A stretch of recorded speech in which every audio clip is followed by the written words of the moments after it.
increase. Yeah. Kind of strategically, how are you deploying him? What does he do? It's different. He's, you know, because of some of the injuries that we've had at D-line and us being short on defensive linemen, he's, excuse me, he's kind of that hybrid bigger body nickel, you know, where Greg, we kind of experimented with Greg a little bit in some games, thought he's probably a little bit too small to do some of the stuff versus the bigger body personnel groupings. He's a good athlete. He's a bigger body guy.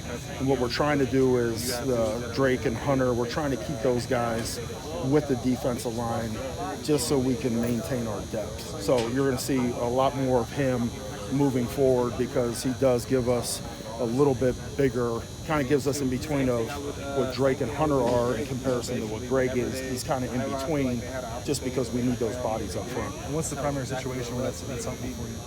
It's helpful, but just because he's a little bit stouter, you know, because once again, it just goes back to depth at defensive line. In the past, like last year, we utilized Drake versus like Utah and Hunter that way. But when you have some injuries and you're dealing with some younger guys, it just makes more sense for us to have more experienced guys that can play up front instead of playing a younger guy just because we want Drake to go there. Chris has played some football. Chris knows the kind of the scheme, the process with it. But we always want to kind of lean towards making sure that we've got our best guys up front in comparison to having a guy that we would probably want with Drake and Hunter, but we're going to put Chris there. Is that a role he worked on at all in summer? Yeah. We've always looked at him that way. We just didn't think that we would need him going into it, and then with the bodies going down, just made a full decision not to. We played Drake in so many spots in the past. We were like, you know what, let's settle him in, let him play up front, and he's more comfortable there too. With that D-line depth, who's available?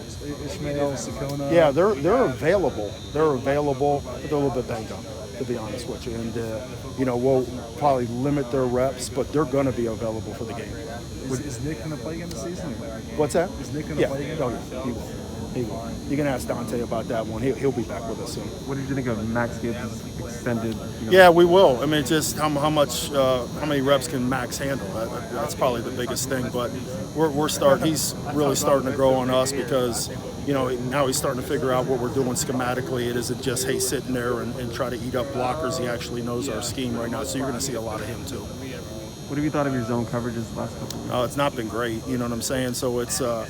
You know, some of the man-to-man hasn't been great either. So we just locating the football and just playing more, having more awareness, to be honest with you. This is what, you know, we didn't do a really good job. You know, some of the positives were the run game, but when you look at some of the mistakes that we made, you know, the 3rd and 16 play, we let a guy run up the field on us. And then just like Zay, I think if he would have had that third play back, I mean, take the PI. If you lose sight of the football, it's not the NFL.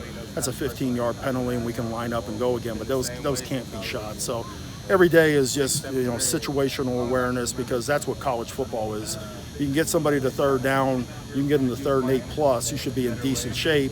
You just have to be aware of what's going on and just make finishing plays is the biggest thing in the back end. And there's, you know, early on it was some of the run stuff, but now it's becoming some of the, you know, locating the ball, but just playing better situational football. And that's, you know, showing them on video, showing other teams that are making the same mistakes. You know, with Arizona State specifically, with Jaden, he can extend plays. You know, he's got people running up to go get him, and he dumps the ball over top of their head. So all these things are we just got to teach like crazy. That's coaching to me, is just showing them, you know, this stuff. Hey, what is the situation? It's 3rd and 16. Okay, where's your leverage at? Where are you at in terms of the quarterback? You're inside out. Well, stay inside out. Don't jump head up on them, because the other guys are running to the football expecting you to be at a certain angle. It's all the stuff that we're trying to correct. You saw these ASU running backs last year. Do you think they've gone up another level? Yeah, they have. They have for sure. I mean, they all run hard, and it's you know, competition. You know, just when you're competing against somebody that could take your job, and you got 3 guys that can do it. I mean, they're all firing, and then you can roll guys in and out of a system that, you know, can get people in space. And when you have that luxury of not only competition but scheme, you can be really dynamic. All 3 guys they run really, really hard. With Isaiah, how much is it a confidence thing at this point? It's a little bit, you know, and we're just trying to, it's a little bit psychological. And I think that's the point where we show them film from the past and we say, okay, this is you, and don't over-process stuff, and just, we're all going to make mistakes, and don't let something, you get into a high-profile place like this and something doesn't, you know, is not great for you. can you let it go? And that to me is, whether you're a coach or whether you're a player, do you have the mental toughness to say, I don't care what anybody else thinks. You know, I messed it up, and I'm going to let it go. And that's kind of what we're working on with him right now, and just showing him tape of when he just pulled the trigger and just cut it loose and stop over processing, you know, and just go play free and loose, and he'll be fine. Good. Yeah. Thank you.